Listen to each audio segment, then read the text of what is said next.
안녕하세요. 심리 읽어주는 남자 A준입니다. 오늘 여러분들에게 소개해드릴 컨텐츠는요, 심리적으로 건강한 사람이 되려면 나는 어떻게 해야 되는가를 준비했습니다. 그래서 제가 지난번 영상으로 심리적으로 건강한 사람들의 특징들에 대해서 알아봤습니다. 심리적으로 건강한 사람들의 4가지를 살펴봤고, 그 4가지가 나는 어떠한 것에 속하는지, 나는 심리적으로 건강한 사람인지 이런 것들을 체크할 수 있는 영상이었다면, 오늘은 심리적으로 건강하려면 내가 무엇을 해야 하고 어떤 태도를 취해야 하고 어떤 행동을 해야 하는지, 그것도 4가지로 아주 간편하게 살펴봤습니다. 훨씬 더 좋은 환경, 훨씬 더 좋은 나의 어떤 심리적인 상태를 위해서 내 심리가 건강하려면 어떻게 해야 되는지 지금부터 알아보도록 하겠습니다. 지난번에 심리적으로 건강한 사람들의 특징 4번째에서 자기 혐오를 하지 않고 자기 비난을 하지 않는 것이 심리적으로 건강한 사람의 특징이다 라고 이야기를 해드렸습니다. 그래서 지금 첫 번째, 내가 심리적으로 건강하려면 자기 혐오와 자기 비난에서 벗어나야 합니다. 근데 지난번에는 벗어나는 방법에 대해서는 약간의 언급만 하고 말씀을 드리지 않았어요. 그래서 오늘 영상을 따로 준비해서 자기 혐오와 자기 비난에서 어떻게 벗어나는지 지금부터 알아보도록 하겠습니다. 일단 자기 혐오와 자기 비난을 벗어나려면요, 기본적으로는 전문적인 상담이 필요합니다. 그런데 전문적인 상담을 원치 않으시거나 상담을 할 수 있는 여력이 안 되시면 개인적으로 극복할 수밖에 없는데, 제가 개인적으로 극복할 수 있는 방법도 여기서 소개를 해드리겠습니다. 자기 혐오는요, 주변 사람들이 좀 도와줘야 하는데요, 이것을 섣불리 도와주면 자기 혐오나 자기 비난이 더 강화되는 효과가 나타납니다. 그렇기 때문에 아주 조심해야 할 것을 몇 가지 설명해 드릴게요. 첫 번째는요, 섣불리 칭찬하지 않습니다. 이 칭찬이라는 것이 굉장히 잘 사용하면 엄청난 강화와 함께 자존감을 높이기도 하고요, 어떤 성취나 성공을 이룩하는데 더할 나위 없이 좋은 것인데, 자기 혐오와 자기 비난이 있는 사람에게 칭찬을 잘못 사용하면 꼬이기 시작합니다. 나락으로 빠뜨릴 수 있는 것이 칭찬입니다. 왜냐면요, 일단 자기 혐오, 자기 비난을 가지고 있는 사람들의 감정 상태를 살펴보면 부정적인 감정들을 굉장히 많이 드러내거든요. 특히 자신에게, 나는 못생겼어, 내 키는 왜 이래, 이것 때문에 내가 일도 못해, 나는 너무 뚱뚱해. 다른 사람이 날 어떻게 보는지는 상관없습니다. 자기 자신이 자신을 비하하고 자책하기 때문에 이러한 부정적인 언어, 이러한 부정적인 습관들이 굉장히 잘 나오는데요, 이런 상황에서 이 사람의 자존감을 높여준답시고 너 참 잘한다, 이거 굉장히 잘하시네요 라고 칭찬을 하면요, 이 사람들은 비꼬아서 들어버릴 수 있습니다. 저 듣기 좋으라고 하시는 소리죠? 이런 식으로 비꼬아서 들어버리기 때문에 칭찬하는 사람도 당황하고 받는 사람은 관계에서 멀어지는 이러한 현상이 일어나 버립니다. 그래서 이렇게 자기 혐오, 자기 비난을 하시는 분들은 타인과의 관계도 좋지 않아요. 다른 사람들의 어떤 칭찬을 온전히 받아들이기 쉽지 않기 때문에 성공과 실패에 굉장히 예민하고요, 타인과의 끊임없이 비교를 통해서 자신이 얼마나 열등한지 이런 것들을 통해서 쾌감을 느끼는 사람도 있습니다. 그러니까 잘못된 감정 방식에서 내가 이러한 열등감에서 쾌감을 느끼는 방식이 자기 혐오이고요, 자기 비하적인 방법이라고 할 수 있습니다. 당연히 건강하지 않겠죠. 그러면 이 자기 혐오와 자기 비난은 어떻게 벗어날 수 있을까요? 일단 상담에서는요, 자기 혐오와 자기 비난을 하는 것을 그대로 온전히 놔둡니다. 그런 걸 통해서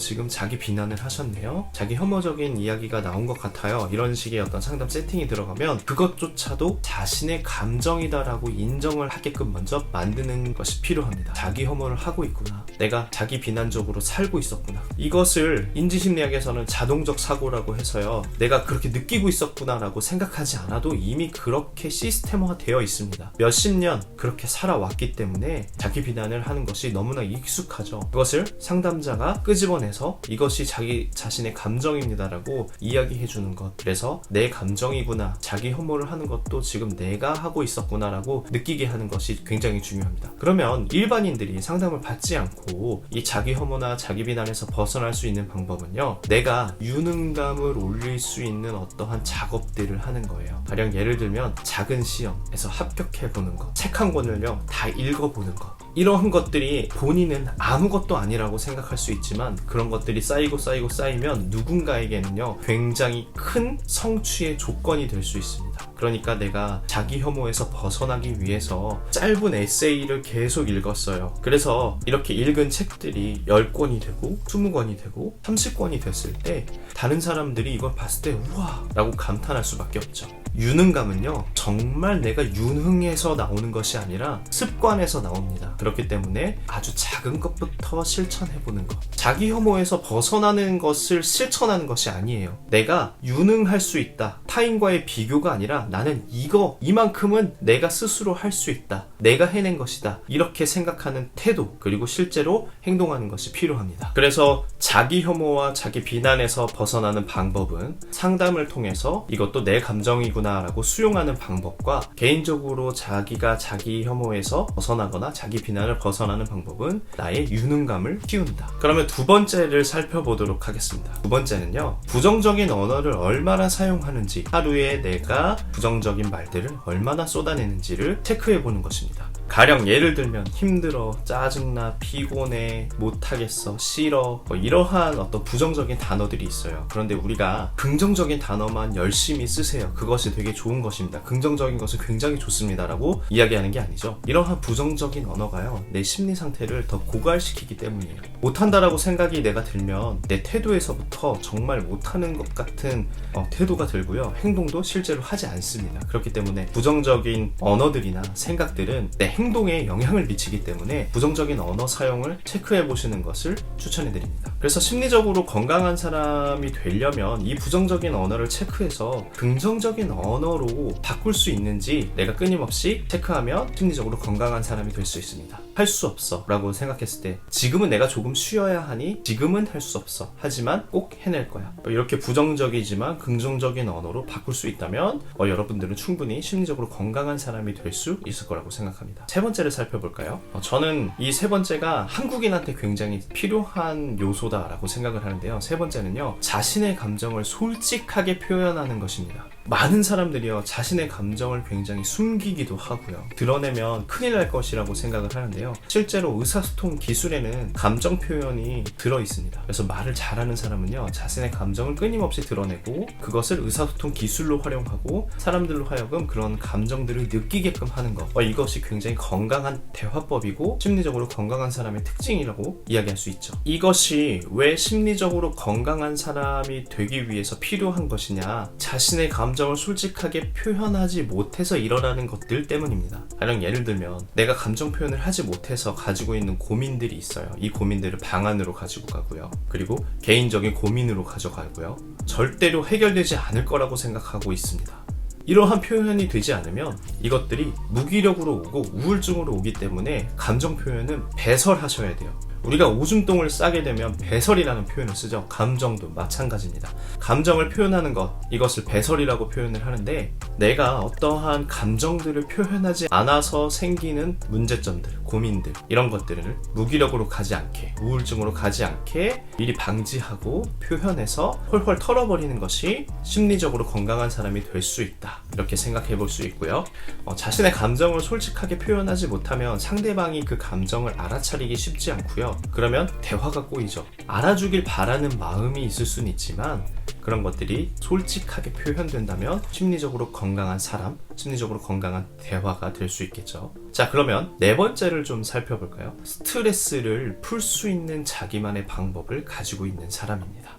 이거 정말 중요한 요소죠. 현대인의 정신건강이라고 이야기하는데 그 중에서 스트레스가 만병의 근원이라고 이야기를 하죠. 이 만병의 근원인 스트레스를 푸는 방법은 다양합니다. 사람들이 너무너무 많이 이야기해요. 맛있는 음식 먹으세요, 연애하세요, 여행 가세요, 매운 음식 먹으면 풀려요, 운동하세요. 너무나 잘 알고 있죠. 하지만 스트레스는 계속해서 받고 있습니다. 왜죠? 다 타인이 하는 방식을 내가 스트레스를 풀고 있다라고 착각하고 있기 때문이에요. 정말로 내가 맛있는 음식을 먹었을 때 스트레스가 풀리는지를 확인을 해야 되는데 착각하는 거죠. 사람들은 맛있는 거 먹었을 때 스트레스가 풀린다라고 얘기하니 나도 맛있는 거 먹으면서 스트레스 풀렸다. 하지만 실제로 체크해보면요, 스트레스 수치는 올라가고 있죠. 왜? 자신만의 방법으로 스트레스를 해소하는 방법을 아직 찾지 못했기 때문이에요.